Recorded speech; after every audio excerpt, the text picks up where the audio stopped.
Bueno, pues ahora sí, pues muy buenas noches a todas, a todos y a todos los que están en la plataforma de Zoom.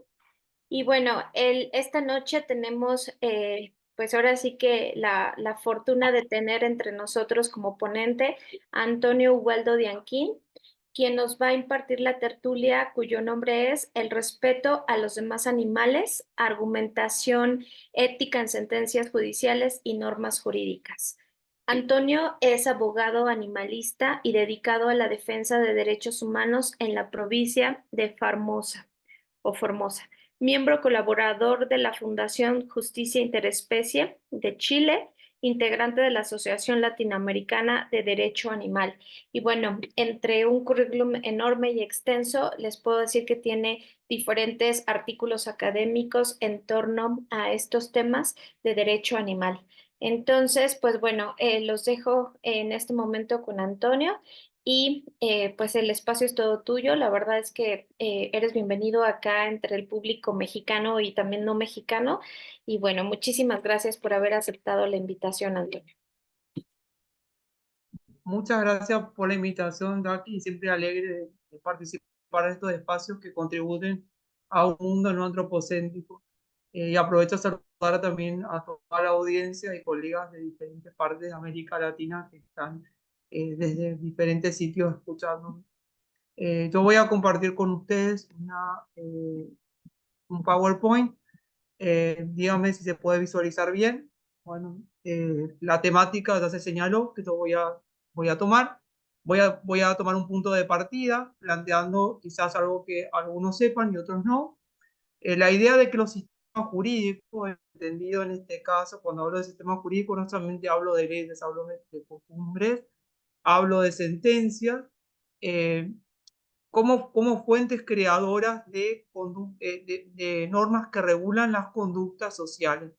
Y este sistema jurídico, especialmente la manifestación más plena y conocida durante el siglo XVIII, siglo XIX, gran parte del siglo XX, y a la fecha se sigue replicando esa mirada, ha sido antropocéntrica. El hombre se ha colocado en el centro, en el pedestal, y básicamente de cada una de estas normas jurídicas, pero especialmente los códigos civiles o los códigos civiles comerciales, según dependa cada país, han tomado esta idea y han subordinado al animal y lo han rotulado como un objeto de propiedad, una cosa mueble semoviente, es decir, un objeto que tiene un valor económico y que se puede trasladar por sí mismo y siempre está sometido a este dominio del hombre.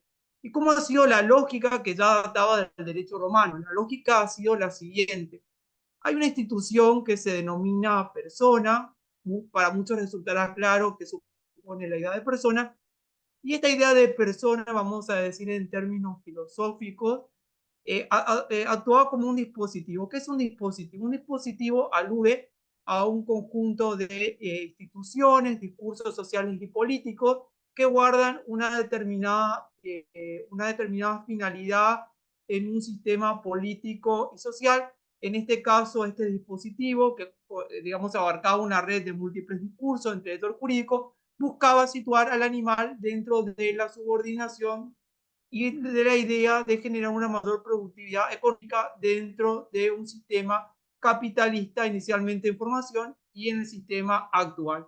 ¿Y cómo actúa ese dispositivo? Este es un dispositivo caracterizado por expósito como de inclusión-exclusión. Hay unas entidades que se incluyen bajo esta idea de persona que supone básicamente la idea de que los humanos, en este caso, en el derecho romano era más limitado el alcance, pero actualmente se refiere principalmente en la norma jurídica a los humanos, y esto supone que ellos se caracterizan por ser un fin en sí mismo, tener un derecho fundamental básico como ser el derecho a la existencia.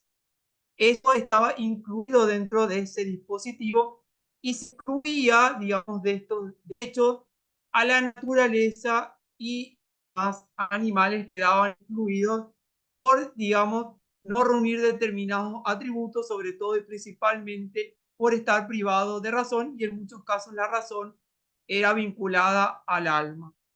Entonces, desde esta lógica, frente a este sistema jurídico que data del derecho romano y se fue reproduciendo a lo largo del transcurso del tiempo, y que actualmente está vigente o predominantemente en Occidente, surgen unos interrogantes, porque han habido, digamos, algunas pequeñas fisuras en cuanto a esta lógica cosificante antropocéntrica. Y frente a este punto de partida podemos hacernos o realizarnos los siguientes interrogantes que yo voy a intentar responder yo con ustedes. ¿Es posible construir un nuevo sistema jurídico de una mirada no antropocéntrica? En esta búsqueda de construcción, ¿cuál ha sido el rol de las normas jurídicas y qué papel ha jugado la ética en ese sendero? Y yo diría si ha habido un diálogo entre la ética y las normas jurídicas en esta búsqueda. Y voy a tomar aquí como punto de partida que Stephen Wise nos muestra claramente cuál ha sido un sendero que se fue buscando para reconstituir este sistema jurídico. Stephen Wise, en este libro que ustedes ven que se daba Sacudiendo Jaulas hacia los derechos de los animales, él plantea que simbólicamente el mundo de Occidente puede ser representado con un muro en el cual en un lado están los hombres, los cuales serían personas y gozarían de determinados derechos fundamentales, y del otro lado del muro estarían los demás animales. Entonces él dice, para mí el modo para poder lograr el salto de los animales que ingresen al sistema jurídico, a la esfera de la dignidad y la libertad, es a través de, quizás no de las reformas legales, sino a través de una relectura, una reconstrucción que realicen los jueces a través del litigio estratégico. ¿Qué implica esta idea de litigio estratégico? Cada uno de personas, abogados como yo, diversas ONG, a través de acciones procesales que promoverían representación de ciertos animales, irían, en este caso, haciendo que determinadas categorías de animales fueran saltando este muro en forma progresiva hasta que finalmente este muro quedara vacío. Y cuando se habla de litigio estratégico, yo pongo entre comillas litigio estratégico porque en realidad todo litigio que tiene un abogado implica una estrategia. Yo prefiero usar el término litigio estructural. ¿Por qué? Porque cuando un abogado promueve acciones procesales en nombre de los animales de diferentes juzgados, lo que está buscando en el fondo es que cambien las estructuras económicas, sociales y jurídicas. Y se toma un caso particular y se ve que pueda tener protección a futuro en diversas instituciones jurídicas, sociales y políticas. ¿Y por dónde comenzaría este salto a través de las acciones? Dice, y aquí imagen, a través de un gran simio. ¿Por qué?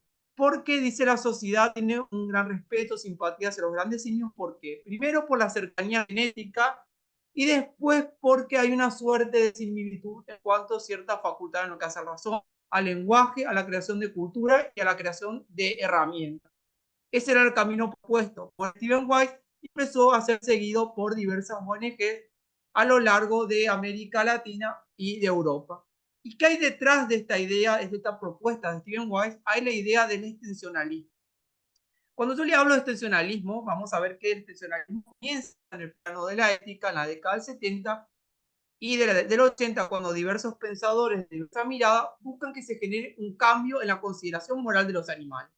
Algunos cambios, digamos, son más tenues, donde el cambio que se busca es cambiar el trato que se da a los animales. Cambios más radicales, por ejemplo, desde la mirada abolicionista, donde se pretende reformar en forma absoluta el estatus de propiedad y que los animales sean considerados como personas. Eso ocurre en la década del 70 y de este nacionalismo jurídico, donde diversas teorías que estaban pensadas para los humanos, por ejemplo, el ontologismo, el utilitarismo, se empieza a traspolar en favor de los demás animales.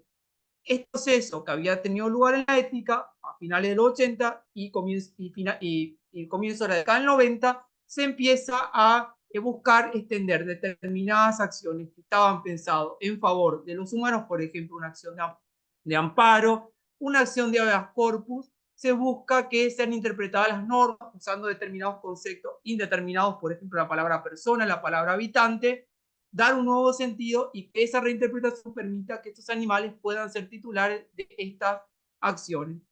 Y en ese contexto, la ética cumple un papel fundamental. ¿Por qué? Porque el redefinir persona se ha nutrido de una serie de principios éticos que han buscado señalarse e introducirse a partir de determinados conceptos, como ustedes les comenté, que son puramente de índole jurídico, ya sea habitante, ya sea persona, incluso la idea de ambiente también se buscó permear de principios que sean favorables a los demás animales. Y así comienza este camino hacia la libertad, comienza en América Latina, específicamente comienza en Brasil. En el caso de la elefanta suiza versus Javasa, en este tribunal que ustedes ven, de Salvador de Bahía, Suiza era un chimpancé que estaba privada de su libertad, digamos, se encontraba en una jaula reducida, carecía de alimentación adecuada, carecía de condiciones de enriquecimiento ambiental, se encontraba aislada, muchas situaciones que cada uno de nosotros vemos cuando los animales se encuentran en este estado de cautividad. Entonces, ¿qué hace en este caso desde el punto de vista, me gustaría destacar, de la ética? Toma la idea de habeas corpus y toma la idea de que en este caso, tanto en la Constitución como en legislación infraconstitucional procesal, el habeas corpus, que les comento un poco para que no sea abogado, es una acción procesal pensada para liberar humanos que se encuentren privados de forma legítima de libertad, por ejemplo, alguien que se encuentre privado de la libertad por un juzgado que no sea competente, por un juez que no, un caso, por ejemplo, con un oficial de policía, privarles de su libertad sin orden judicial, uno podría en esos casos presentar estas acciones de habeas corpus y en esos textos normativos hablaba de personas. Básicamente, toda la doctrina, cuando hablo de doctrina, hablo de un conjunto de autores que marcan directrices interpretativas. En el derecho interpretaban que la idea de persona se identificaba con el individuo humano, pero no había una definición precisa determinada dentro del sistema jurídico brasileño. Entonces, el jurista que le tocó representar a Suiza plantea en este caso que la idea de persona era un concepto indeterminado que varió con el transcurso del tiempo. De hecho, él manifestaba en su escrito, los niños no eran considerados personas inicialmente, luego fueron considerados y abarcados, y lo mismo con las mujeres. La ética nos está demostrando a través de diversos pensadores que la idea de persona ya no se basa en la razón, en la presencia de un lenguaje, en la presencia de un alma, sino que nos está mostrando que, digamos, lo fundamental o el argumento relevante para que alguien sea considerado un ser sintiente y haga consideración moral de sus intereses es la sintiencia, esta capacidad de ser consciente de las experiencias negativas y positivas, es decir, ser consciente del dolor, del sufrimiento y del placer. Y ese primer argumento se toma y se lo vincula con la igual consideración de intereses. ¿Qué quiere decir igualdad consideración de intereses? Todo ser sintiente, el humano que es sintiente, los demás animales que tienen sintiencia, a partir de tener un sistema nervioso central, tienen una serie de denominadores comunes que se ven reflejados en intereses. Básicamente, el interés a preservar su autonomía, el interés a evitar el sufrimiento y el interés a seguir viviendo. Y esos intereses comunes que tiene todo ser sintiente deberían ser protegidos y eso tiene lugar a partir de la idea de derecho. ¿Y quiénes son los titulares de derecho? Es la persona. Entonces, a partir de ahí, a partir de la idea de persona, ingresa la sentencia como fundamento empírico y fundamento ético, ingresa la idea de igualdad. Y también ingresa la idea de autonomía, porque este jurista decía, todo ser sintiente tiene un conjunto de preferencias, actúa para alcanzar estas preferencias y para realizar ese proyecto de vida. Y eso es la autonomía. ¿Qué trae como desenlace? El juzgado da lugar, dice que es correcta la interpretación desde un punto de vista dinámico a la luz de las nuevas consideraciones sociales y éticas de los demás animales y dispone la liberación de este chimpancé. Pero este tuvo un desenlace trágico. ¿Por qué? ¿Qué ocurrió en el medio? Esta sentencia no se pudo ejecutar porque Suiza tenía la salud física muy debilitada y termina falleciendo al momento que se iba a dar cumplimiento al ordenado contra este zoológico de San Salvador del estado de Bahía. ¿Alguien quiere preguntar algo? No. A ver. No, se abrió un micrófono, Siguiendo, pero muchísimas gracias. siguiendo las líneas de reflexiones en cuanto vimos el argumento ético del principio de igualdad, vimos el principio de autonomía, el magistrado que le tocó resolver esta cuestión nos trae una reflexión que me parece importante. Él dice que está seguro que con este tema se ha abierto un gran debate, logró una gran atención de juristas de todo el país, motivó amplias discusiones y mostró que el derecho procesal no es estático, sino que está sujeto a mutaciones, está sujeto a cambio. Incluso cree que con la muerte de este animal se abriría las discusiones alrededor de la comunidad jurídica en cuanto a abogados, pero también en cuanto a la sociedad civil, por eso se refiere a diversas entidades. Y acá lo que me parece fundamental, que también nos deja como reflexión ética, se pregunta, ¿se puede equiparar a un primate o no con un ser humano? O sea, con esa pregunta él deja abierta el cuestionamiento si realmente hay ese corte ontológico que existía entre los demás animales y los humanos. Y se pregunta, ¿es posible que un animal sea liberado de una jaula mediante esta orden de habeas corpus? Esa es una pregunta que él dice, yo resolví en este caso y quedará abierta para el mundo en casos futuros que se plantee la misma cuestión. Y esta línea planteada por este juez fue continuada en Argentina en el año 2014, en un caso que muchos conocerán, que fue el caso de la orangutana Sandra. Para no repetir un poco la situación de Sandra, esta se encontraba en un zoológico, esta había pasado la mayor parte de la vida privada a la libertad. Esta no era una orangutana pura, sino que había resultado de la cruza con otro gran simio, y eso también llevaba a ciertas dificultades en cuanto al tratamiento, a los tratamientos que debía recibir y a los cuidados que debía recibir. Se encontraba en cautividad, prácticamente llevaba más de 30 años, primero residió en Alemania, luego en los intercambios que habían de animales, fue trasladada a la ciudad de Buenos Aires. En ese momento aparece un argumento totalmente novedoso porque la ONG empieza a hablar de la privación ilegítima de la libertad. ¿Por qué es novedoso y ilegítimo? Porque dice, más allá, Afada, de que exista ley que regule la actividad de los zoológicos, a nuestro criterio, legitimidad lo entendía como arbitraria. Es arbitraria a la luz de las nuevas miradas sociales. Esta privación que tuvo lugar en un momento de la sociedad ha variado y se ha tornado en arbitraria e ilegítima. Y entonces dice, ¿por qué se ha tornado ilegítima? ¿Por qué se tornó arbitraria? Esta ONG va a mostrar unos argumentos también fundados en la ética.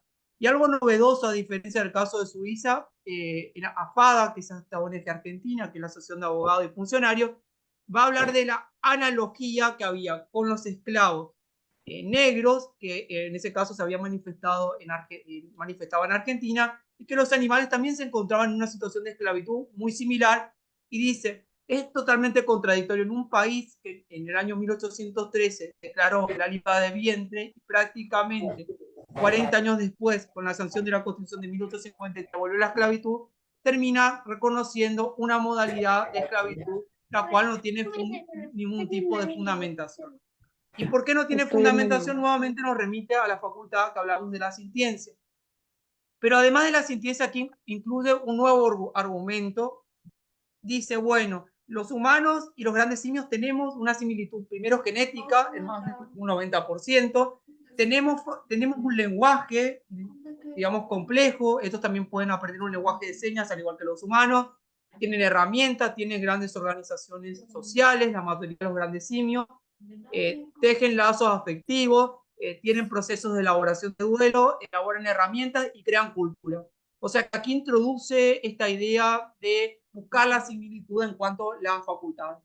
Y teniendo en cuenta esta idea de sintiencia, vuelve a hablar de la idea de igual consideración de intereses que a ustedes ya les he explicado a continuación.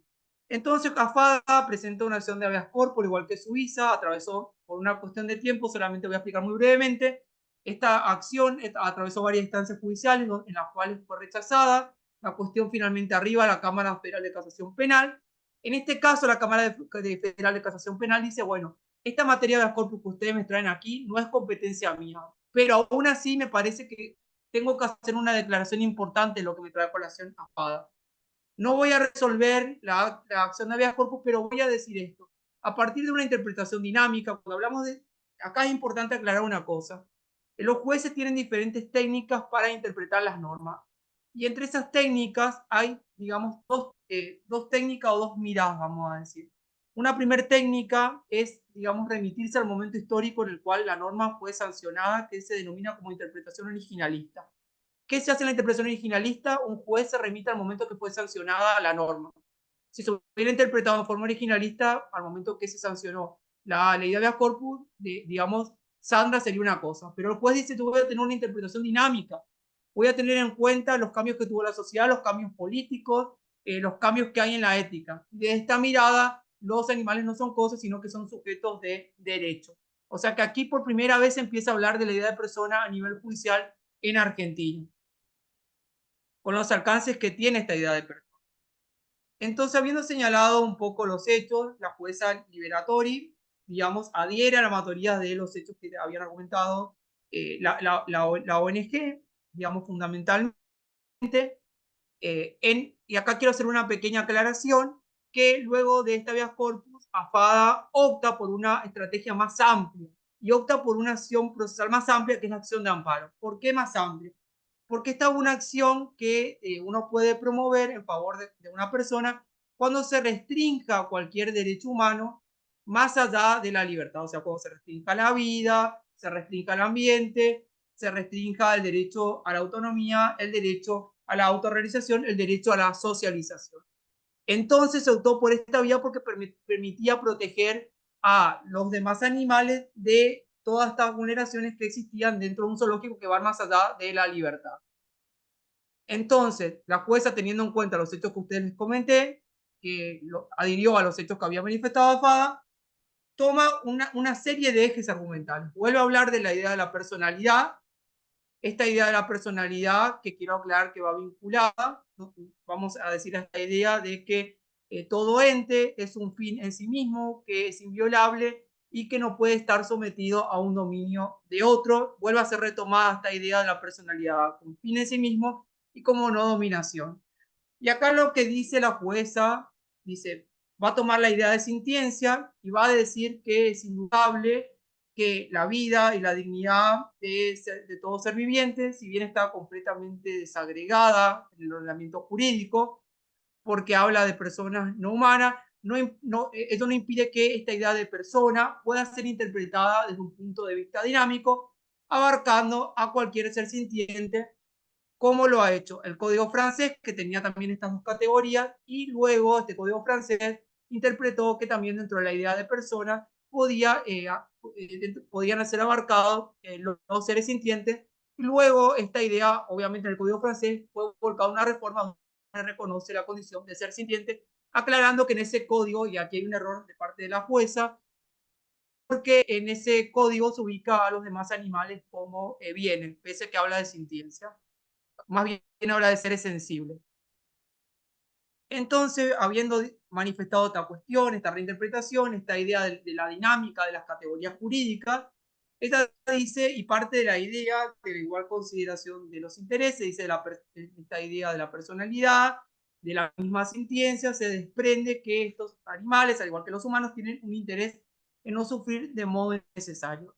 Y dice, el ordenamiento jurídico argentino, a diferencia de otro ordenamiento, en la ley 14.346, cuando pune como acto de crueldad o castiga con pena de prisión a el causar sufrimiento necesario, está reconociendo que los animales tienen este interés y estaría implícito en esta norma, en principio, este derecho. Y con relación a este reconocimiento de la igualdad de consideración de intereses, me parece que hace una importante aclaración. El hecho de que uno reconozca que hay intereses comunes entre los humanos y los demás animales, sobre todo la sintiencia, no implica caer en un igualitarismo. Porque ella dice que estos derechos, estos intereses deben ser interpretados dentro del contexto de cada individuo y dentro de cada especie. No debe hacerse una transpolación sin más. Por eso dice, y cita a Ferrari, que era un etólogo, poner un vestido a un perro quizás sea maltratarlo, violar sus derechos. Y acá queda la pregunta, aunque la jueza no desarrolla, que quizás está presente dentro de este reconocimiento de igual consideración de intereses, está implícito la idea de autonomía. Porque si la jueza está diciendo debe evitarse que este animal tenga restricciones que le causen sufrimiento necesario, está buscando velar porque este animal pueda lograr el florecimiento de su proyecto vital. O sea que está implícita la idea de autonomía. Y otra cuestión que no había sido trabajada, que digamos este es uno de los primeros fallos donde la cuestión es trabajada fundamentalmente, es la idea de igualdad estructural. ¿Qué implica la igualdad estructural? A diferencia de la igualdad formal, que implica que cuando se reconocen determinados derechos a los humanos, se hace una abstracción de la posición individual en el mundo.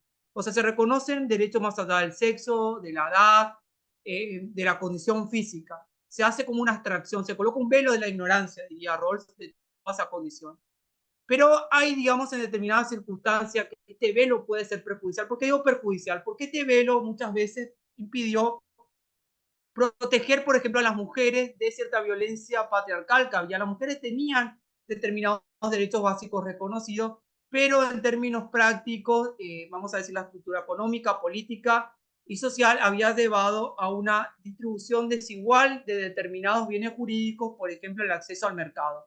Y frente a esa vulnerabilidad, frente a ese arraigo de esa estructura económica que está muy asentada, hay que correr el velo, tener en cuenta la vulnerabilidad y adoptar medidas de acción positiva.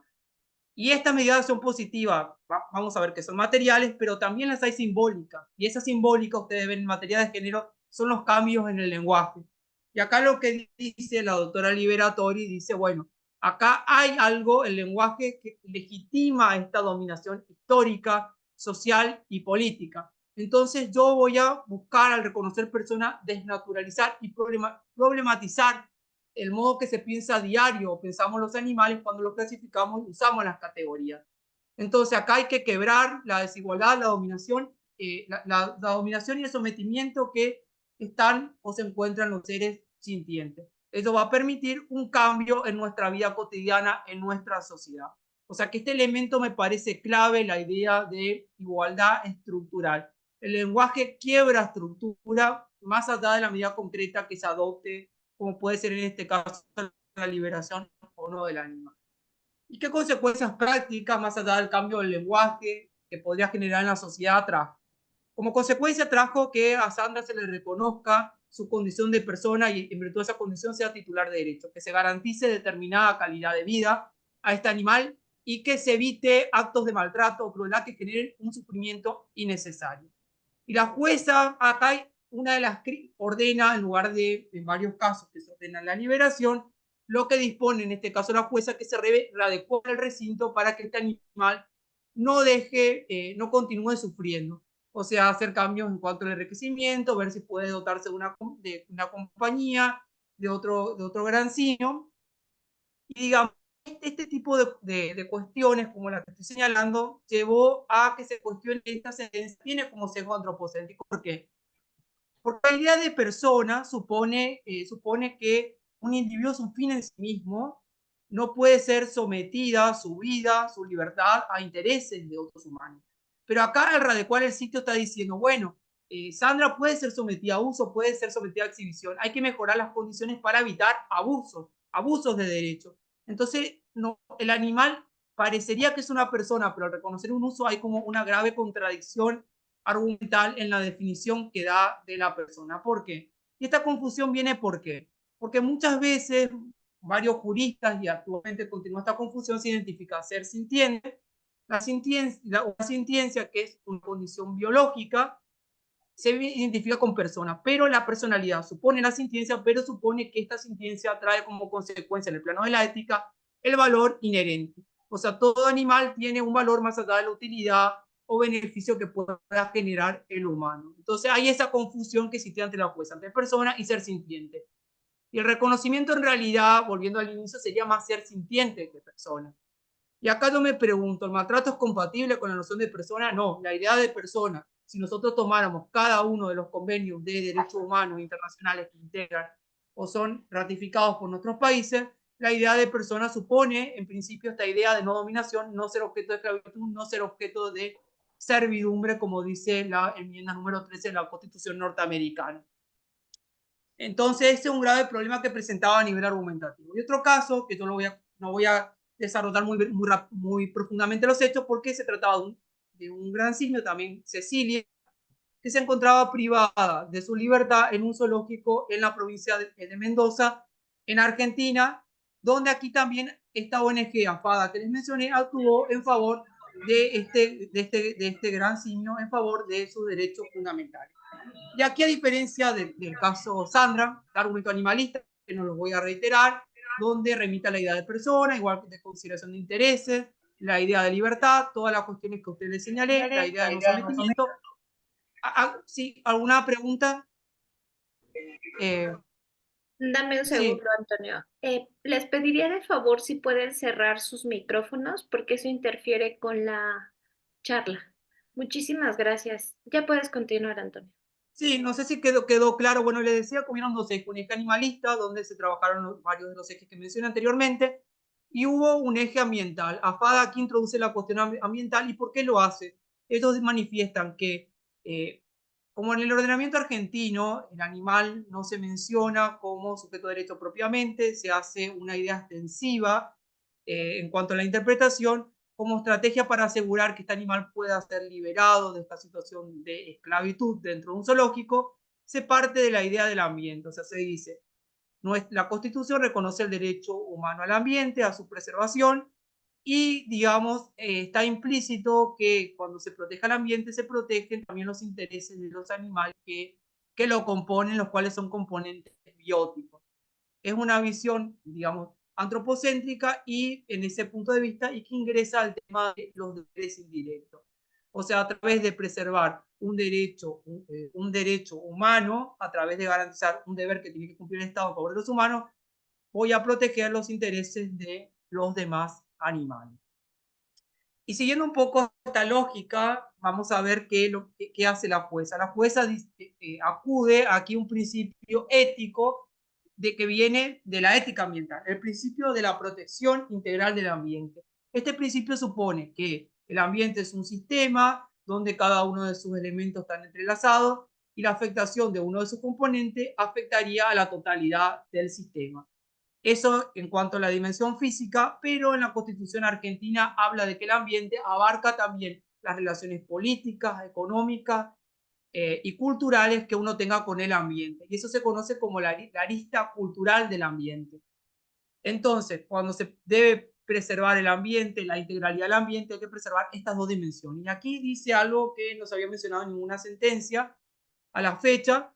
Dice, Cecilia pertenece al patrimonio natural, pero también en virtud de la relación que tiene con la comunidad de humanos. Acá yo agregaría que acá insinúa que la idea de relación armónica que tengan los humanos con los demás animales integran nuestro patrimonio cultural.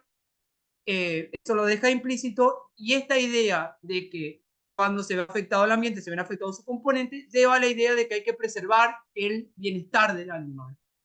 O sea que aquí hay una lógica que entra un poco en choque con lo que habíamos visto en cuanto a la personalidad al acudir a principios de índole ambiental. Y dentro de la lógica ambiental hay otro principio fundamental que se reitera.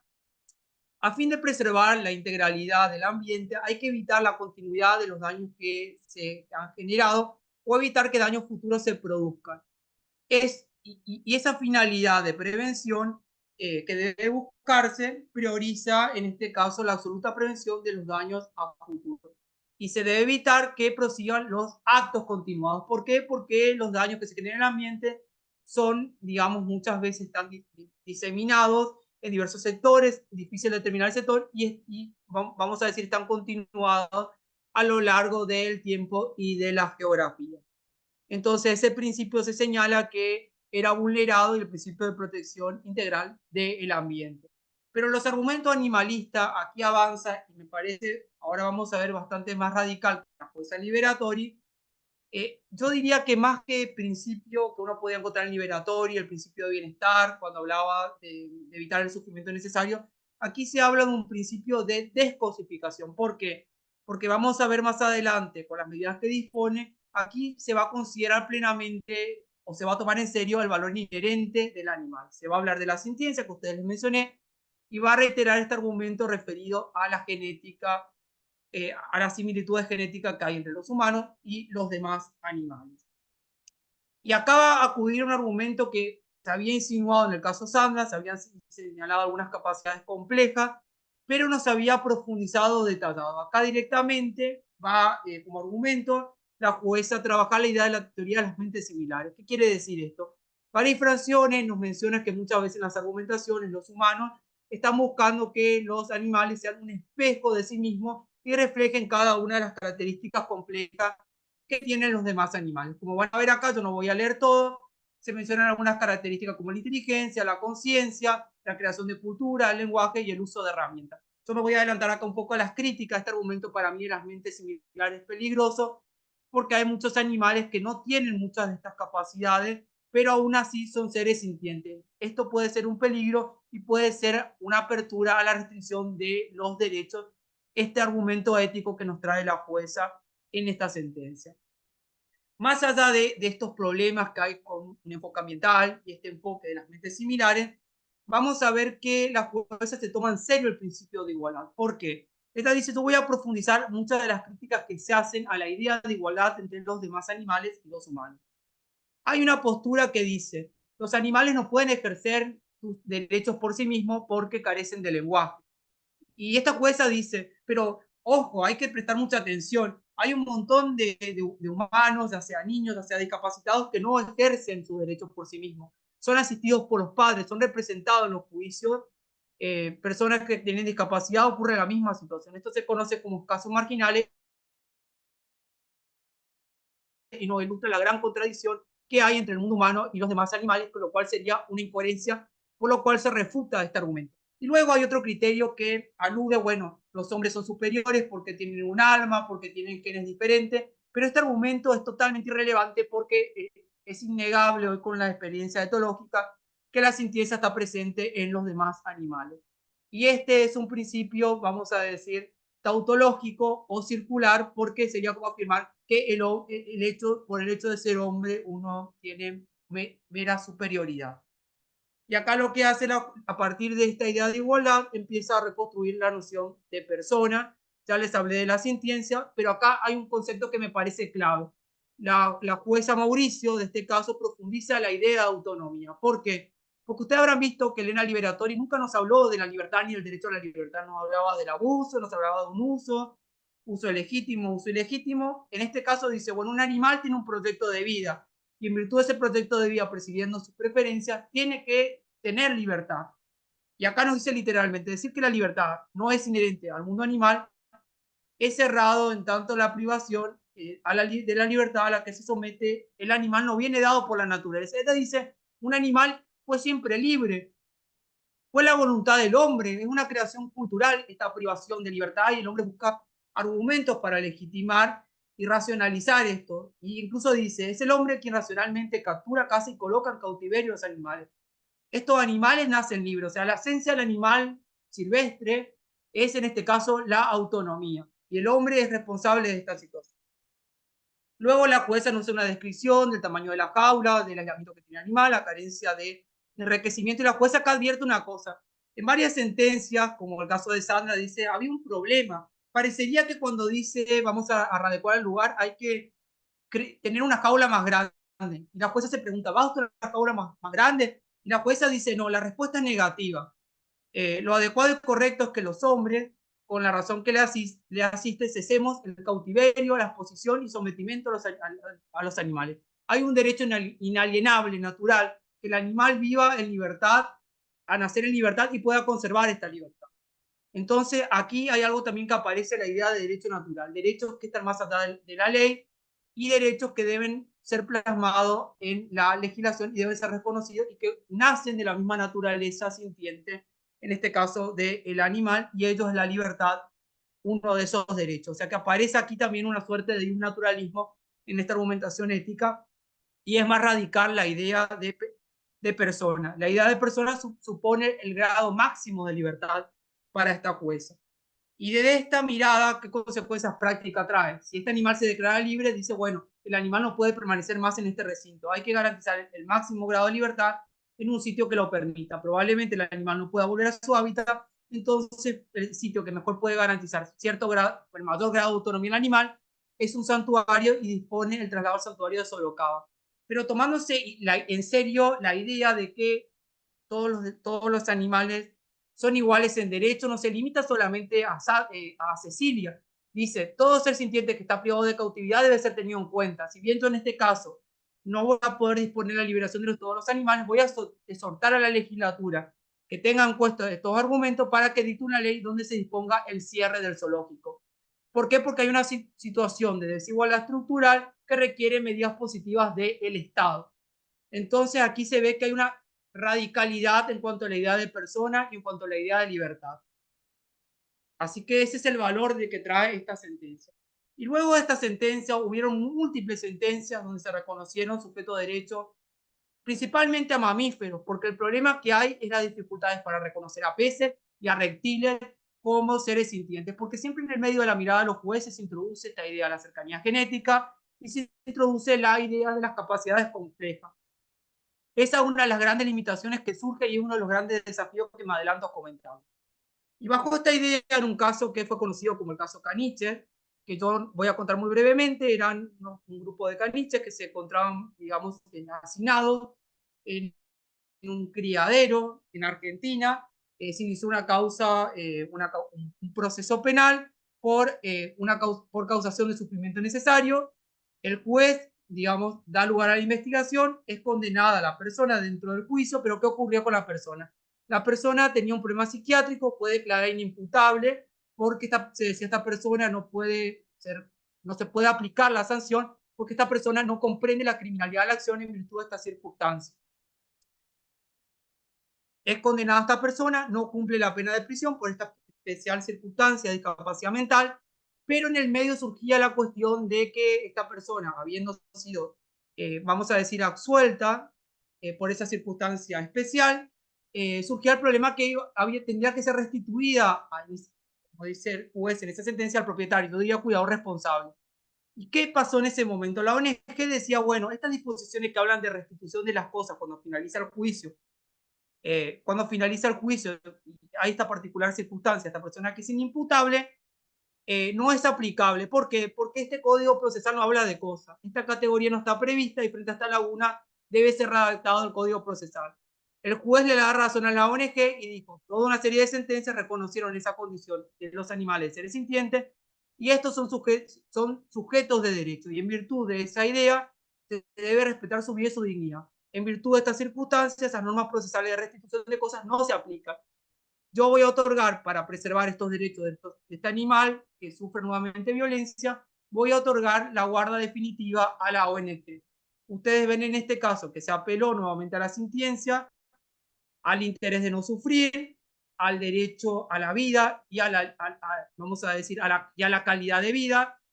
Se apeló para, en este caso, reconstituir, vamos a decir, un vacío procesal que existía y decir, bueno, frente a este vacío yo voy a crear una norma específica dentro del caso y voy a otorgar la guarda definitiva del animal. Otro caso similar, digamos, también referida a un criadero, el caso de unos perros salchichas que también se encontraban hacinados, se había denunciado también esta causación de sufrimiento necesario. En este caso también hubo una condena a los autores por estos delitos. En ese caso, algo fundamental, y a diferencia de este caso, donde ya ha finalizado el juicio, recién se reconoce el sujeto de derecho, lo primero que hace, en este caso, el fiscal, al iniciar la investigación, solicita que el juzgado reconozca al sujeto de derecho, saluden a todos estos antecedentes y, digamos, se reconoce a estos perros salchichas como sujetos de derecho. Y en virtud de esta idea de sujeto de derecho, el juez adhiere a lo planteado por el fiscal y dice en este caso, lo que hay que hacer, en este caso, trae como consecuencia esta idea del valor inherente del animal, que trae detrás de la idea de sujeto de derecho, es que se otorgue la custodia judicial definitiva a una ONG que no es la cuidadora responsable del animal. Y eso trae como consecuencia, ustedes van viendo cómo se va modificando la legislación procesal. Y otro ejemplo que nos viene dado, digamos, viene dado por el caso Coco. Este mono era un mono que se encontró en una mansión en Palermo, el cual tenía una discapacidad porque había sido encerrado durante años en un armario, tenía cierta malformación física que le había generado una gran discapacidad. Este animal es descubierto en el marco de una investigación policial cuando se allana esta mansión en el barrio de Palermo, en la ciudad de Buenos Aires. Y en ese marco de la investigación, lo primero que hace el fiscal solicita la declaración de sujeto de derecho y, digamos, el juez adhiere a esta declaración. Pero aquí surgió al inicio un problema. ¿Por qué un problema? Porque al inicio el juez, cuando tuvo que disponer, dice, bueno, ser sujeto de derecho implica que este animal tiene un valor inherente, no debe ser sometido a los intereses humanos, y entonces este animal debe ser trasladado a un sitio que garantice lo que hablamos de la máxima o el máximo de libertad. Y entonces lo que hace la jueza, fíjense, no tomó en cuenta que este animal era un individuo con discapacidad. El hecho de ser sujeto de derecho trae como consecuencia que consideremos al individuo como está posicionado, situado en el mundo, a este individuo concreto. Hay intereses que surgen de la sentencia, pero hay intereses que surgen de su propia condición de individuo, como surgirían en este caso con determinadas categorías humanas. Pues, ¿qué hizo en este caso? El juez dijo, bueno, este mono pertenecía a la especie Carayá, voy a enviarlo a un santuario para monos Carayá. ¿Y cuál fue el problema que surgió de esta lógica de especie o esta lógica ambiental? ¿Qué problema surgió? Surgió el siguiente problema. Surgió el problema de que este santuario no tenía las condiciones para atender o mirar el cuidado permanente de un animal que se encontraba en una condición de discapacidad. A raíz de la movilización social que se generó, de las ONG, la presencia de determinadas voces especialistas que se presentaban en el proceso en su condición de amigos curiados, o sea, expertos en la materia que manifiestan su postura, se logró que y en virtud de un informe veterinario acompañado por determinada ONG, donde daban cuenta de la especial vulnerabilidad de este animal y que requería un cuidado permanente, la jueza revisó la postura y ordenó que sea trasladado a una especie de estancia que tenía una adecuación especial para este animal que se encontraba en un estado de discapacidad. En ese cambio que hace la jueza, dice, ahora voy a reconocer que no consideré a este animal en su individualidad, vamos a decir el principio de respeto está ahí presente, este reconocimiento a este individuo, como está situado en el mundo, y lo que dice la jueza, voy a ordenar que se realicen determinadas adecuaciones a las instalaciones, y si el animal es sujeto de derecho, voy a prohibir, porque la ONG hasta ese momento que lo tenían custodia provisoria, este animal, mientras continuaba el juicio, vendía remeras con la cara del animal. Dijo, si el animal es sujeto de derecho, nosotros no podemos tomar la imagen ni comercializarlo. O sea, fíjense cómo después se tomó en serio la idea del sujeto de derecho e impidió la comercialización de la imagen de Coco hasta tanto finalice este proceso. Entonces otorgó bajo esta idea, digamos, la guarda provisoria que usted le mencioné y la prohibición de comercializar la imagen de este animal. Reconoció el derecho a la imagen del animal. Y después, a lo largo del proceso, sostuvo que aunque el proceso no había terminado y dada la imposibilidad de que este animal pueda ser trasladado a otro sitio, dijo que las normas, mencionando el caso que ustedes mencioné de los caniches, las normas procesales referidas a la restitución de animales hasta tanto finalice el juicio a su propietario no se aplican en este caso porque acá no hablamos de una cosa, hablamos de un ser sintiente que no tiene una previsión específica dentro del Código Procesal. Y yo voy a adecuar este Código Procesal y voy a ordenar la guarda definitiva a la Fundación Sorba hasta donde hoy reside este gran signo. Hasta aquí he mencionado algunas cuestiones, no sé cómo estoy en tiempo ya aquí, a ver. Vas muy bien, Antonio. Quizá Sí, bueno, voy a continuar entonces un poco más. Ahora voy a mencionar otro cambio que se da dentro de las normas procesales. No sé si les ha quedado claro, voy a explicar. Las normas procesales son aquellas normas, que eso no lo expliqué, que regulan el desenvolvimiento de un proceso en diferentes etapas hasta llegar a la sentencia con el objeto de acceder a la verdad material de un proceso, o sea, cómo han acaecido los hechos y en muchos de estos casos que mencioné, determinar la responsabilidad de los autores causantes de los delitos. Entonces, dentro de este marco, vamos a ver que tenemos el caso de Johnny, donde también era un gran simio que se encontraba privado de su libertad en el zoológico de Luján, de la ciudad de La Plata, de Buenos Aires. Nuevamente surge el tema de las malas condiciones que se encontraba este animal, en cuanto al espacio reducido, la carencia de agua.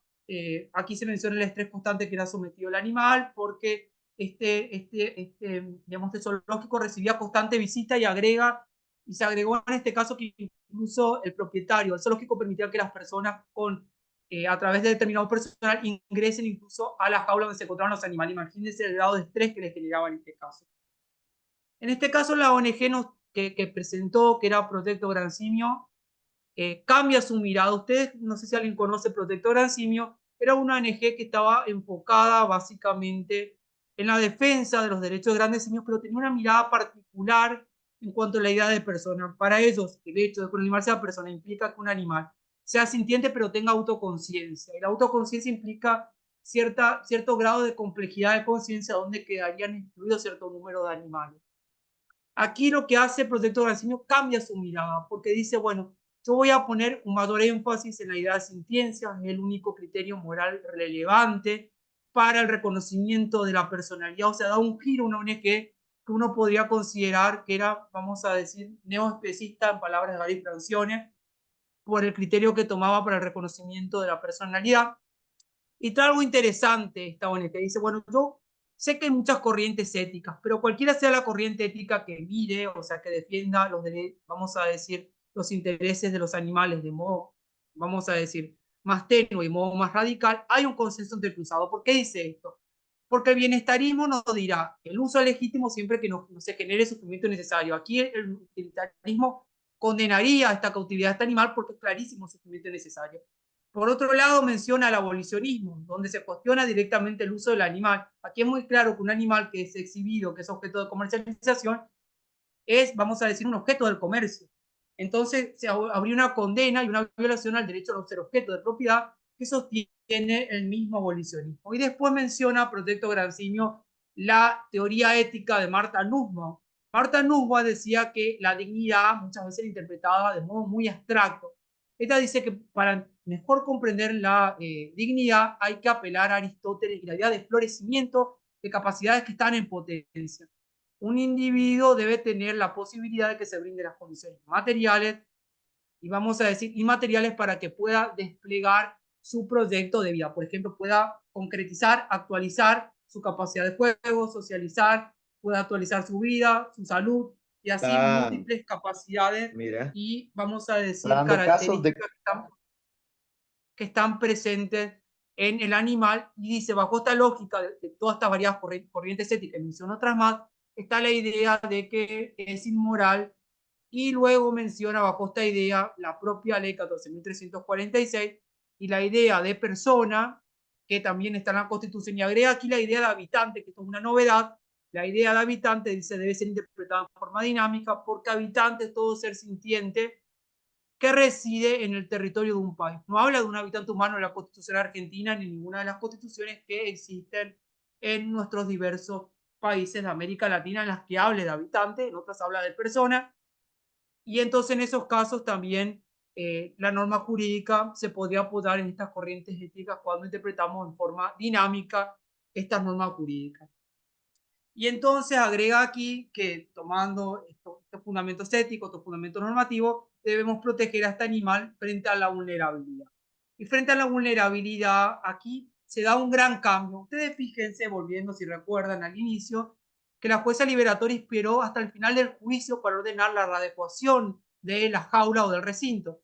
Acá lo que se hace es decir, bueno, hasta que usted decida si esta, va a proceder esta habeas corpus, en realidad habeas corpus, pongo entre comillas, era una acción de amparo en favor de este animal, a fin de que cesen esta restricción a su derecho fundamental hasta que tanto se resuelva esta cuestión y se ordene la liberación del animal solicitada por la ONG, hay que adoptar una medida para salvaguardar a este animal que muchas veces le puede costar la vida o agravar, digamos, su debilidad en lo que hace a la salud psíquica.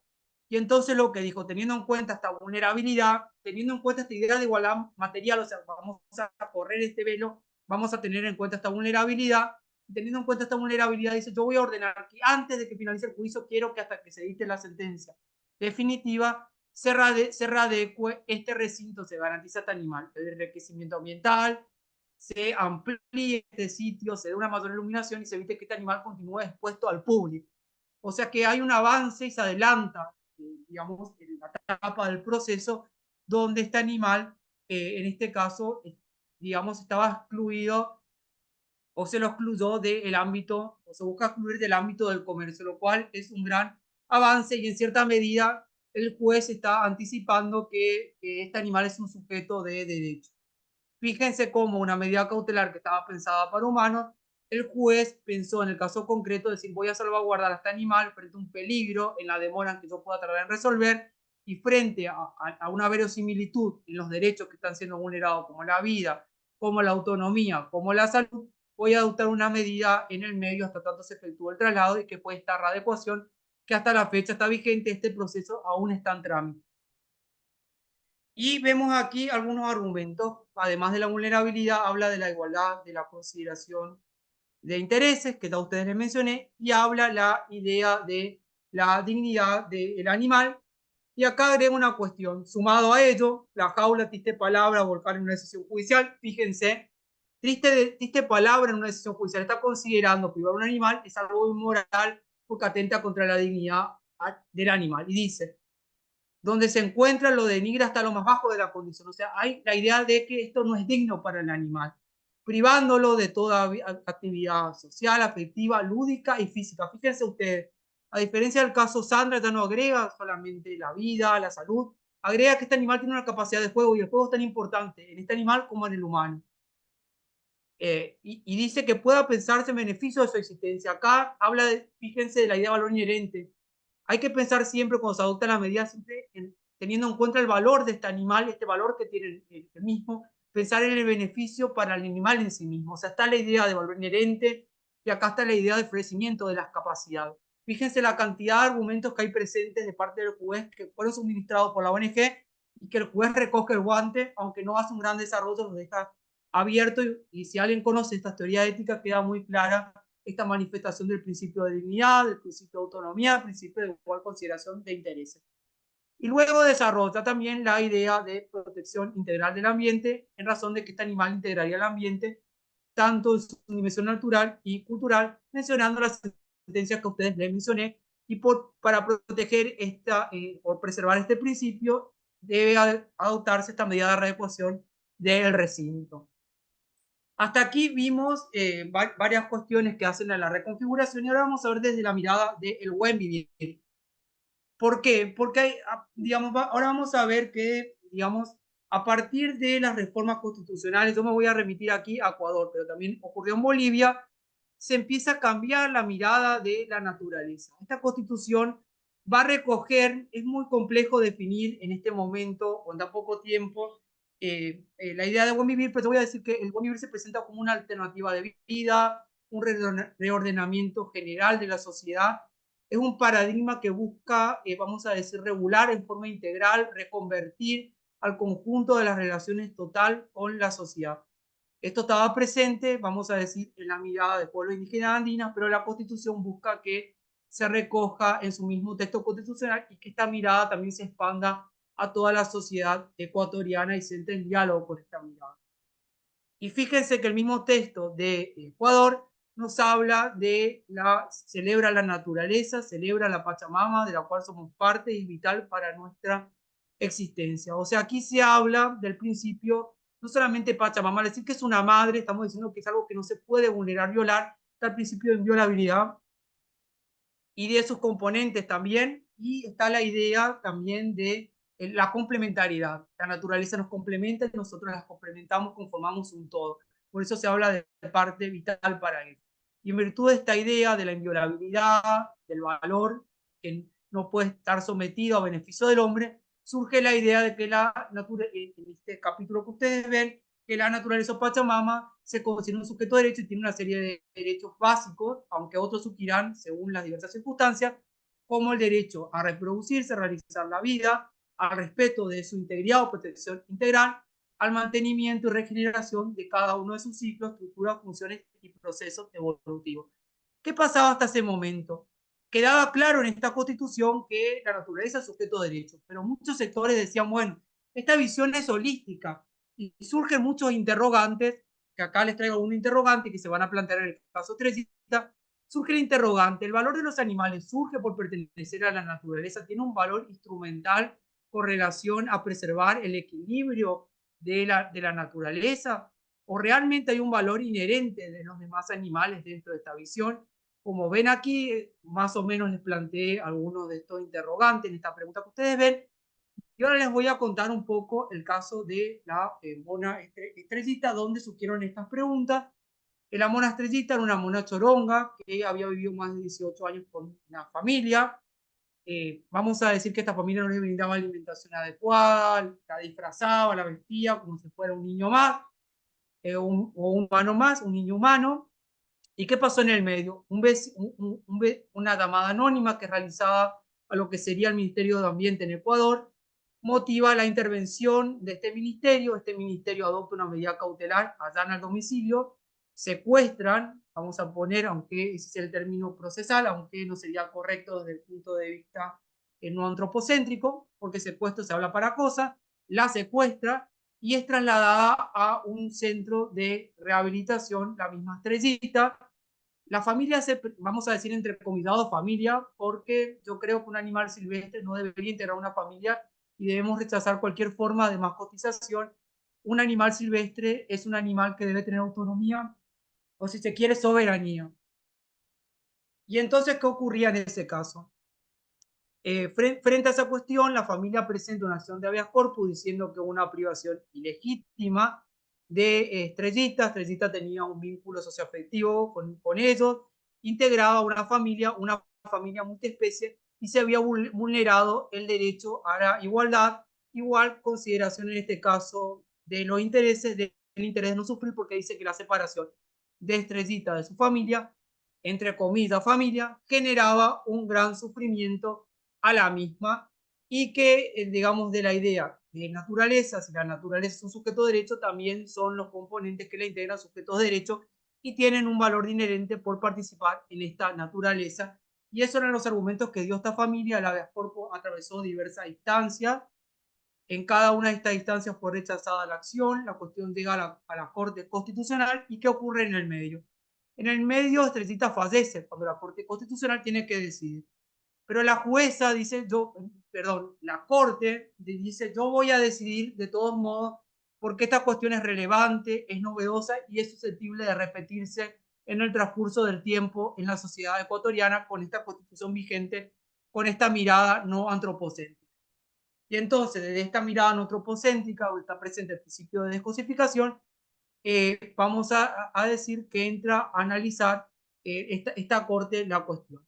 Lo primero que hace esta corte va a decir, es importante ver las miradas que hubieron de parte de Ecuador. Menciona una serie de sentencias, fundamentalmente subraya la sentencia del río Vilcabamba, donde este río es reconocido como un sujeto de derecho y se alega allí que el fundamento al reconocimiento de un río como sujeto de derecho es el hecho de estar dotado de vida. O sea, hay una postura biocéntrica y que la Constitución refleja esa postura biocéntrica, y ese río era un sujeto de derecho por el hecho de ser parte de la naturaleza.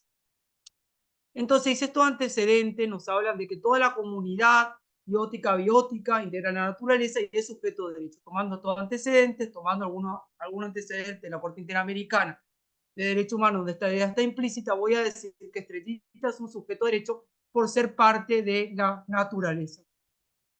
Y digamos que además del principio de descosificación que yo les hablé, la jueza va a desarrollar una serie, pero el voto mayoritario, que está integrado por una jueza y otros jueces, perdón, va a desarrollar una serie de principios éticos que son de especial relevancia.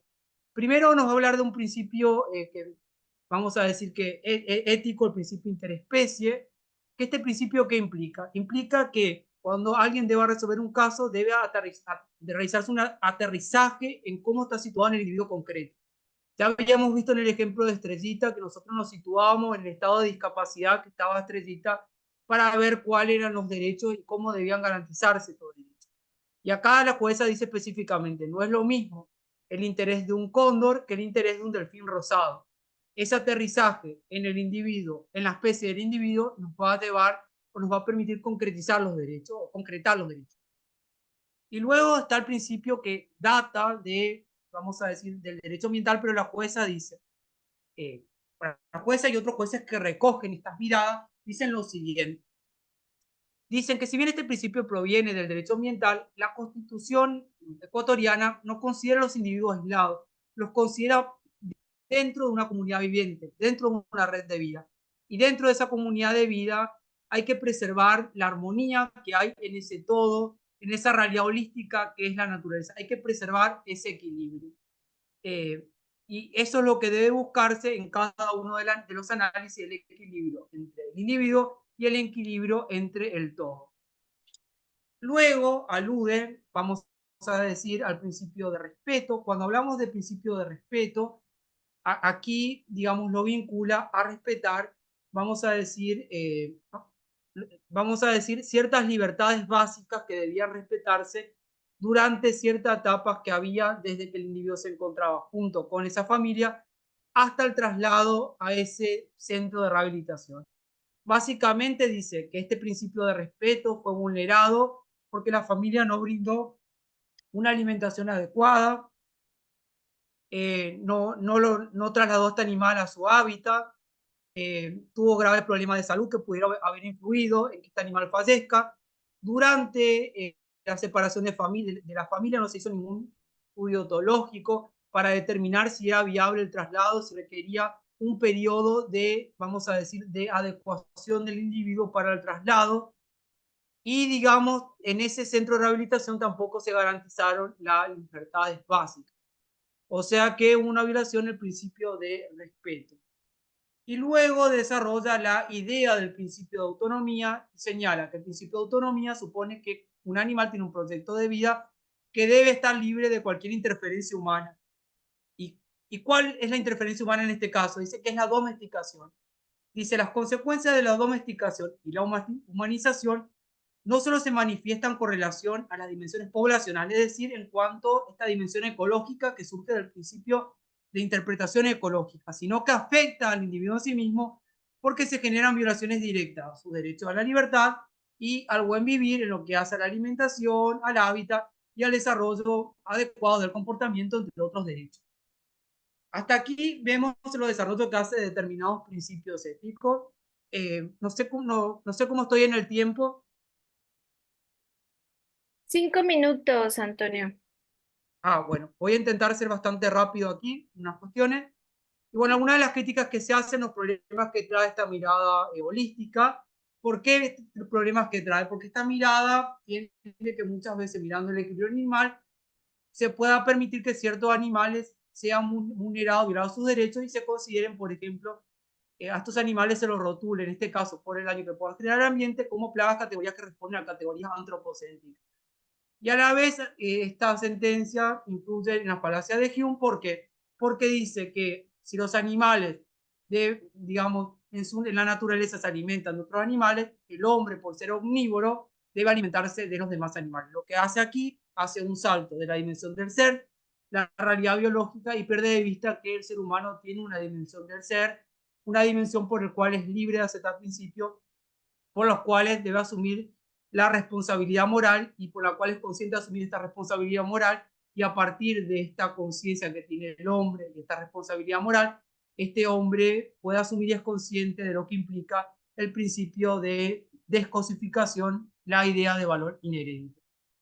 Yo acá muy rápidamente voy a mencionar muy rápidamente que hay varias sentencias donde trabajan la idea de los deberes indirectos y lo que realmente hacen proteger aquí. Dicen, bueno, vamos a tener en cuenta la violación de los intereses de los humanos, de los demás animales para proteger los intereses humanos, por ejemplo, la salud emocional, y por eso se habla en varias sentencias de familia multiespecie, pero en el fondo no se está hablando de la familia en forma plena, porque no se miran los intereses de los demás animales, sino que se mira, por ejemplo, los daños que se generan en el humano, por ejemplo, en este caso que ven aquí ustedes de chiquita, cuando fallece una perra, por ejemplo, producto de haber sido electrocutada por un cable, o en el caso de Chesu se mira, vamos a decir, el daño que generó en el cuidado responsable humano cuando fallece este animal, pero no se mira ningún tipo de reparación en favor del animal. Obviamente que en favor del animal muchas veces, en estos casos que ha fallecido, no se pueda brindar, pero puede existir un tipo de reparación simbólica, es decir, que se ordene en medida educativa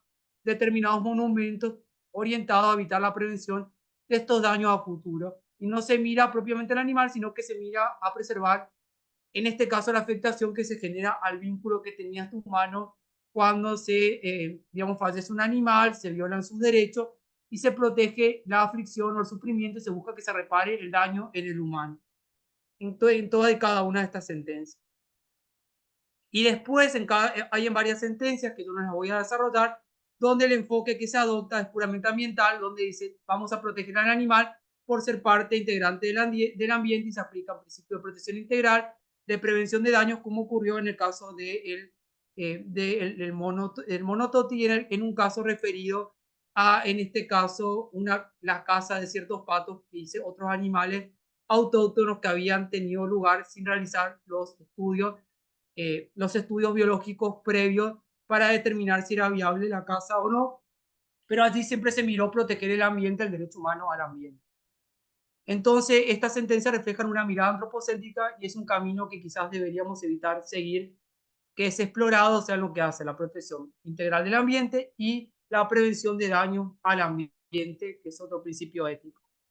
Como conclusiones, ¿qué podemos decir? Que si nosotros queremos construir un nuevo derecho, un antropocéntrico, en el cual cada uno hace su aporte colectivo, y busquemos simbólicamente construir una catedral nueva, donde el eje sea la emancipación animal, debemos trascender las barreras de cierta argumentación antropocéntrica, como ustedes les señalé, que en realidad cuando se protegen los intereses de los animales, en realidad se protegen los intereses humanos, y el foco siempre debe estar puesto en la emancipación animal y, digamos, y trascender también la idea de mentes similares, es decir, pensar que el animal debe ser un espejo de lo que hace las cualidades de los humanos al momento de definir la persona. Debe intentar expandirse la idea de la persona lo máximo posible. PETA nos da un ejemplo cuando en una acción que promovió en Estados Unidos pretendió que se aplique la enmienda 13ª, la cual alude a que ninguna persona debe estar sometida a la servidumbre y esclavitud. Y buscó en este caso que se reconozca que todos los animales son iguales ante la ley y no deben ser sometidos a ningún tipo de esclavitud. Aquí se buscó el reconocimiento de todos los animales como sujetos de derecho. Esa sería la máxima expansión.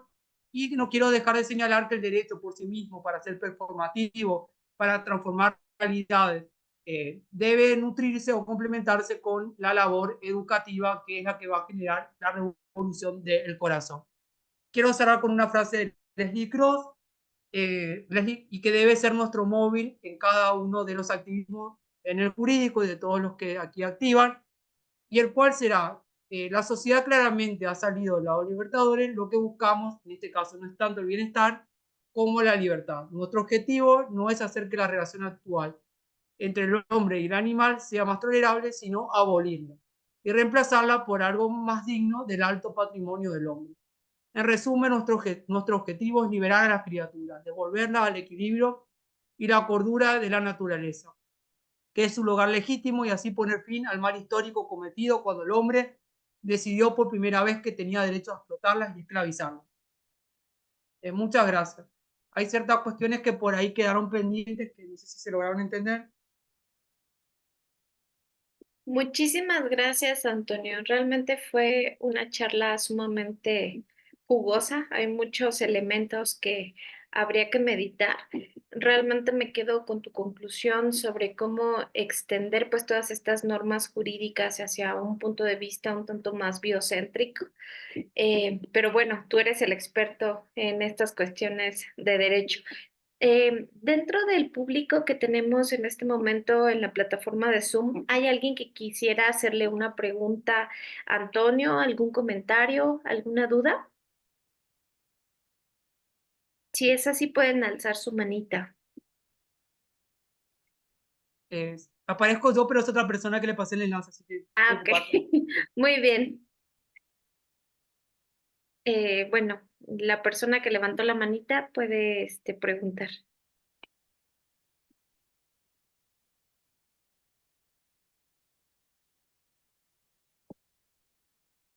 Eh, a ver si quiere preguntar. Hola, buenas noches. Yo sí quiero preguntar, pero ya no vi si sí se levantó mi mano o no. Sí, sí Sí, está tu sigue mano. levantado. Ay, perdón, es que está un poco mal mi internet. Hola, buenas noches a todos. Bueno, mi nombre es Berenice Álvarez, soy abogada, estoy en México y bueno, primeramente agradecerle al doctor Antonio por los conocimientos que comparte con nosotros. Pese a que somos de diferentes países, creo que tenemos una misma visión, que es justamente el reconocimiento de los derechos de los animales no humanos. Esta plática a mí me ha parecido muy importante para mi, pues para mi profesión, para lo que estoy haciendo, para mi proyecto futuro, porque realmente en nuestro país yo creo que pues sabemos que ocupamos el primer lugar en América Latina en el tema de maltrato animal. Tenemos casos muy recientes en los cuales cualquier tipo de especie, ya sea las especies que malamente se le llaman de compañía, ¿verdad? de compañía, perdón, pues son explotadas y son asesinadas, ¿no? Hemos tenido casos muy recientes con perros, con gatos. Tenemos casos que están ahorita en nuestra Suprema Corte de Justicia, como lo es el caso de Eli, el cual pues es una elefanta que actualmente se encuentra en un zoológico, que básicamente no goza de pues de ninguna dignidad junto con su compañera Gypsy, y bueno, pues estamos a la espera de ver qué es lo que decide la corte. Pero no únicamente eso, tenemos mercados donde se venden animales no humanos, donde se les esclaviza, se les asesina, se utilizan para sacrificios, y bueno, pues desgraciadamente nuestras autoridades son bastante antropocéntricas en este sentido, porque creen que los animales deben de servirnos. Entonces, bueno, yo tengo una pregunta para el doctor Antonio, y sería la siguiente. En esta exposición de sentencias que nos hizo favor pues de compartir con nosotros, ¿cuál cree que sea la mejor? ¿No? Si bien cada una tiene sus críticas, pero ¿cuál cree que sea la que ha hecho que el derecho evolucione un poco más hacia el reconocimiento de los animales no humanos como habitantes? Por cierto, me encantó ese término, porque aquí en México utilizamos persona, pero yo creo que habitante es algo que podría abrir completamente la mente de los abogados civilistas que se quedaron ahí atrapados desde hace años en el antiguo derecho civil. Entonces, bueno, esa sería mi pregunta, y obviamente pues felicitarlo, muchas gracias. Sí, o sea, la más argumentada por la apertura que hace la de autonomía es la sentencia que mencioné de Cecilia. Porque si fíjense que a diferencia de otras que se mencionaron, habla de la idea no solamente habla de la dignidad, habla de la libertad del animal, que no está presente en ninguna de las demás hasta ese entonces. Y a partir de ese entonces, en varios casos, incluso hoy no lo mencioné, el caso de Kaban, por ejemplo, en Pakistán, esta sentencia fue retomada y se habló también de la libertad y fue seguida. Me parece algo valioso porque siempre hay casos que no los mencioné donde se analizan cuestiones que hacen a casos penales en materia de la crueldad animal. Y como esas normas son bien estaristas y solo ponen el foco en determinados usos muy crueles, que suponen un plus de, vamos a decir, de intencionalidad, en este caso no solamente se cuestionan usos crueles o determinados usos ilegítimos, sino que se cuestiona todo modo de uso. Porque yo me quedo con esta idea que el juez dice, bueno, me pregunto, ¿basta en la jaula? Y el juez dice, no, no basta en la jaula. El animal tiene algo que hace su esencia, como tiene un ser humano, y la libertad es la esencia de ese animal. Todo lo que sea contrario a esa esencia de la libertad es esclavitud. Eso lo deja abierto, Cabán lo retoma. Yo no lo mencioné acá, el caso de Cabán, que es un caso de Pakistán que me parece hiper valioso, que se entreteje con este caso, que es un elefante, pero a mí me parece valioso el argumento que trae ético, que es la interdependencia, porque dice, yo voy a mencionar que cuando este animal ve violado su derecho a la vida, se viola la vida humana. ¿Por qué? Porque la vida, digamos, en el mundo es una vida que está entretejida, tiene una dependencia, se complementa, se entrelaza y se relaciona. Cuando se afecta la vida del animal, a largo plazo también nuestra vida se ve afectada. En esa sentencia de Cabán, que me parece muy valiosa, dice, la esclavitud que el animal sufre, la privación que el animal sufre, nosotros la estamos sufriendo en pandemia, aislados completamente y muchas veces en casos que desbordan las privaciones de libertad. O sea que yo pienso que hay como una retroalimentación cuando la idea de libertad de Cecilia en diálogo con la idea vamos a decir, el caso Cabán. Y creo que complementaría un poco la idea, porque tampoco era muy cuestionada. Yo vivo en el norte argentino, donde, no sé, mascotizar un tucán, un mono era muy común. La condena específica a la mascotización, como tiene el caso de Estrellita, me parece que ese núcleo va cerrando también, cuestionar la mascotización en sí misma. No importa que tenga un vínculo socioafectivo, ese vínculo socioafectivo no es familia, lo que está distorsionando ese vínculo. Eso es apego, y yo usando un poco la palabra de Tron, es una unión enfermiza simbiótica, donde un ser humano tiene un problema afectivo y busca resolverlo con un animal que se lo apropia como una especie de bastón moral. O sea que eso también es para mí algo súper valioso para agregar. Y creo que esas desvirtuaciones de familia, hoy no lo hablé, me parece que abren las puertas al tema de daños.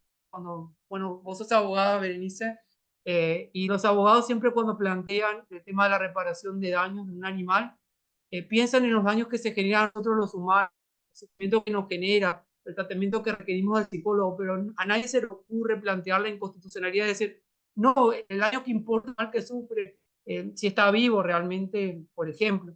O pensar en nuevas categorías de daños que beneficien al animal, no al humano. Cuando hablamos de daño y perjuicio, siempre, incluso yo tengo un caso, creo que el caso de Argos, que era un perro en México, un perro rescatista que falleció, el daño se pensó nuevamente en favor del humano y no del animal en ese caso.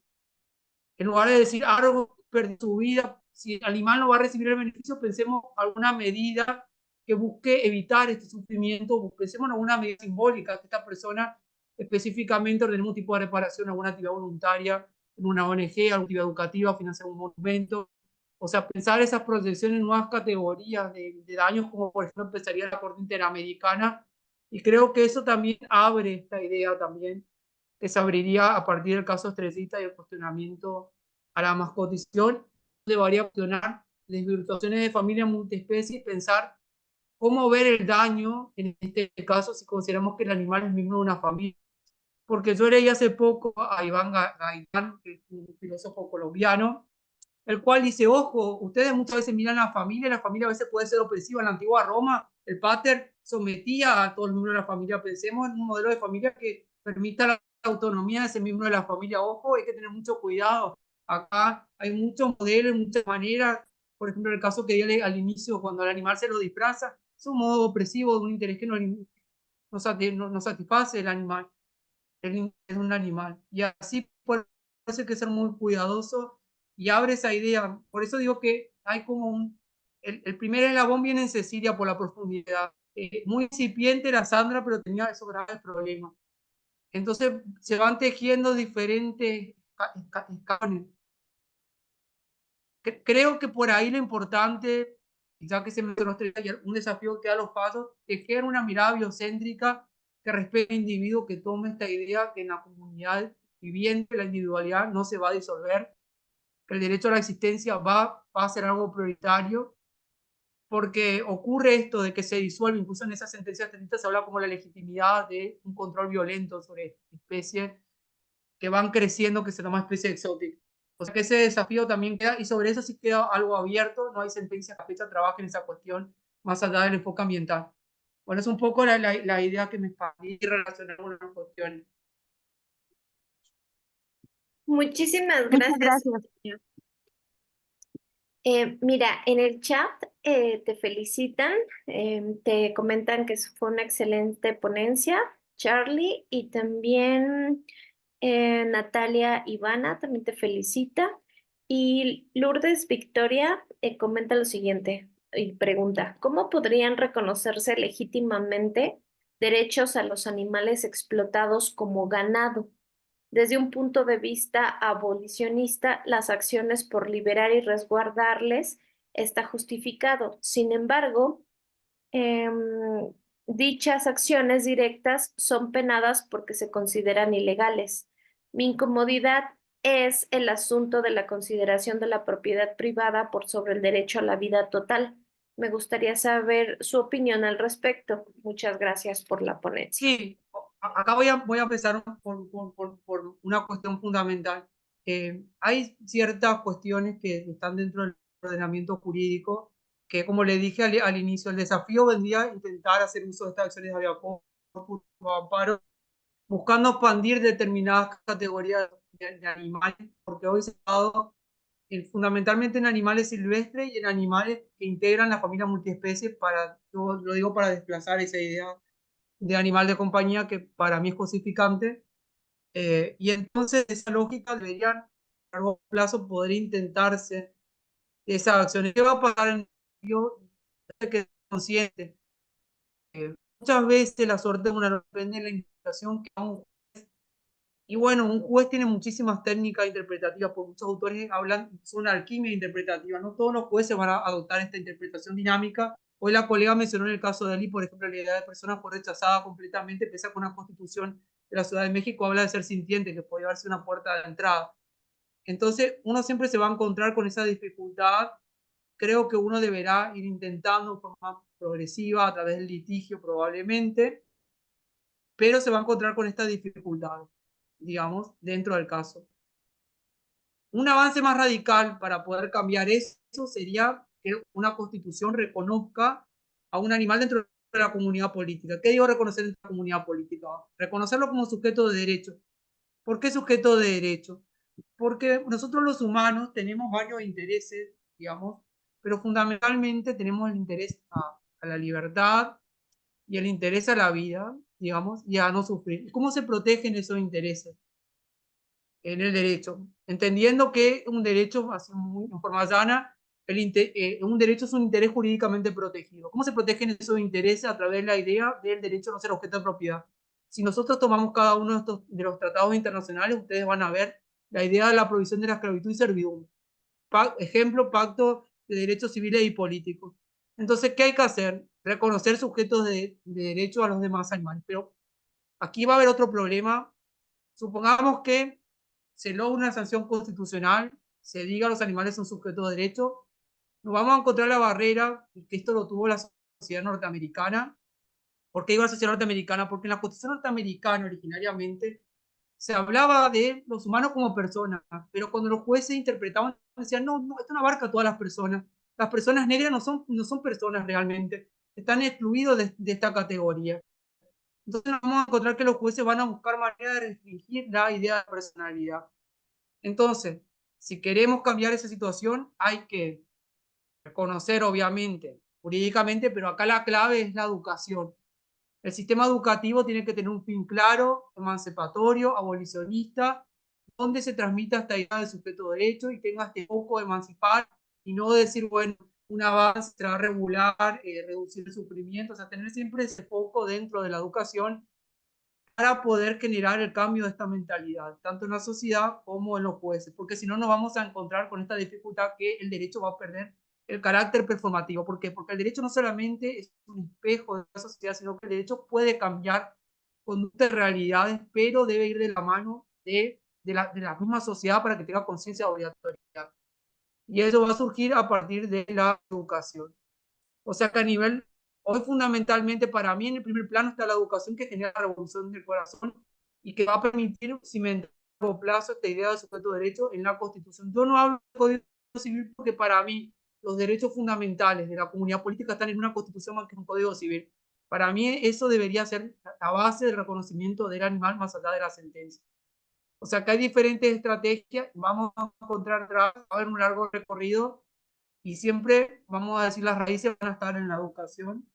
Y con relación a la acción directa, obviamente, hoy, digamos, mientras esté vigente la idea de derecho de propiedad, el animal no es un sujeto de derecho en la normativa, que hemos librado en muchos casos la voluntad del juez, se va a dar una prevalencia en la ponderación que hace un juez, considerando prácticamente la propiedad como un interés primario, que en realidad no es primario, para mí la vida es un interés primario, y en realidad es un interés secundario en este balance, pero va a seguir ocurriendo esto hasta que esto cambie.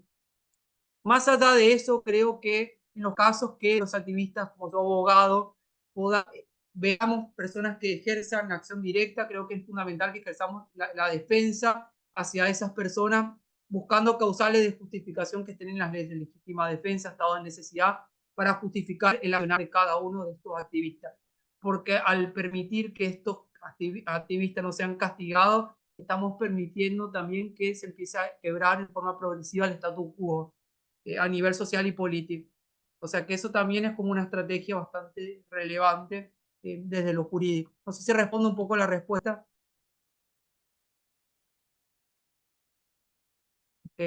No sé si respondo un poco a la respuesta a la persona que me dice el panorama. Lourdes Victoria nos comenta que sí, que te agradece muchísimo. Vivian Sí, comenta, no sé si... maravilloso encontrar estos espacios de conocimiento, muchas gracias. Zaira, también un placer escucharlo, muchísimas gracias. Y nada más tenemos estos comentarios. ¿Alguien más que tenga alguna pregunta, algún comentario? Aprovechen que está ahorita aquí Antonio con nosotros. Nos dice Lourdes Victoria, dice una duda, ¿la acción directa puede considerarse? ¿En qué sentido? O sea, porque acá igual voy a hablar. Una cosa es el sentido moral, una cosa es el sentido político, una cosa es el sentido jurídico. Voy a diferenciar los tres sentidos. En un sentido, vamos a decir, de carácter moral, digamos, cuando un activista actúa en favor de la liberación, muchas veces visibiliza la situación del animal y también el mundo de emociones. De esa manera puede contribuir a visibilizar este mundo de intereses y generar, vamos a decir, una sensibilización en lo referente a la consideración. Ese sería como un aporte que haría. En lo político genera como un quebrajamiento, vamos a decir, una quiebra en lo que hace a las bases del sistema político y qué integraría el sistema político y digamos, qué integraría este contrato social, vamos a decir, entrecomillado, qué integraría esa agenda. Y uno podría considerar desde este punto de vista que al ejercer esta acción directa, castigada políticamente, digamos, promoviendo que el animal ejerce una suerte de agencia indirecta. O sea, puede contribuir a esa reconfiguración y, vamos a decir, poder, digamos, generar este respiro a esta representación política tan limitada que tiene el animal. Eso, pero desde lo jurídico vamos a decir que estas acciones en muchos casos configuran delito. Acá la clave para proteger esta acción y evitar que se deslegitime por parte del sistema jurídico político que va a buscar protegerse y va a usar los dispositivos probablemente carcelarios, sobre todo de los medios de comunicación, para mostrarnos a cada uno de nosotros como seres violentos, que no somos respetuosos y que somos intolerantes. Aquí la clave va a ser buscar causales de justificación que estén dentro, por ejemplo, de un código penal, aludir, por ejemplo, a un estado de necesidad o que actuamos en legítima defensa de ese animal. Eso en el marco de un proceso penal. Por eso, desde ese punto de vista, podrá ser considerada jurídicamente válida si queda fuera de la órbita del tipo penal. Y después están todos los aportes en cuanto a las finalidades que conduce y cómo, digamos, va afectando al sistema capitalista en sí mismo con parte de todas estas acciones que en muchos casos contribuyen a hacer visible a este referente ausente que se presenta al animal. Muchísimas gracias, Antonio. Varias personas en el chat también te agradecen, te comentan que excelente presentación y gracias por compartir tus conocimientos.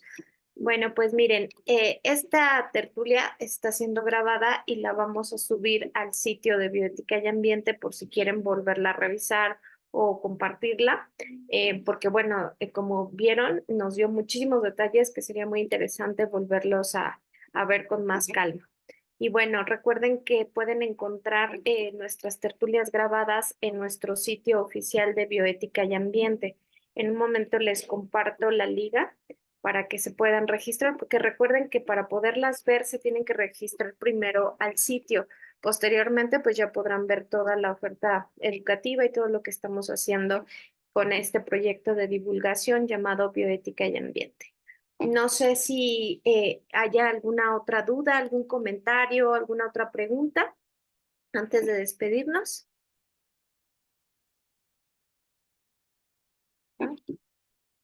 Bueno, pues muchísimas gracias, Antonio, por haber estado aquí con nosotros en este espacio de bioética y ambiente.